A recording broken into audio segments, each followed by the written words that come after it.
আমি হেঁটে যাচ্ছি রাস্তা দিয়ে। হঠাৎ দেখি ফুটপাথে এক দাদু বসে আছেন, সামনে কিছু পুরনো ঘড়ি রাখা। আমি, দাদু, এই ঘড়িটার দাম কত? দাদু হালকা হেসে, 20 টাকা বাবা।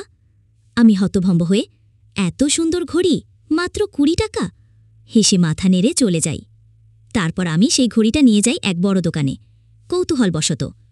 দোকানদার ঘড়ি দেখে চোখ বড় করে, ভাই, আপনি জানেন এই ঘড়িটা কতটা দামি? এটা এক রেয়ার কালেকশন। আমি চাইলে 20,000 টাকা পর্যন্ত দিতে পারি। আমি আবার অবাক হয়ে, 20,000 টাকা? আমি দৌড়ে ফিরে গেলাম সেই দাদুর কাছে।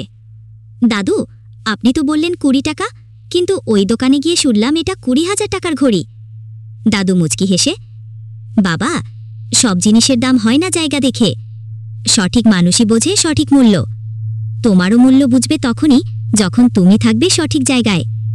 শেষে আমি চিন্তায় পড়ে যাই, আর ভয়েস ওভারে ভেসে আসে এই কথা, সবাই তোমার মূল্য বোঝে না, তাই নিজের জায়গা ঠিকমতো বেছে নাও।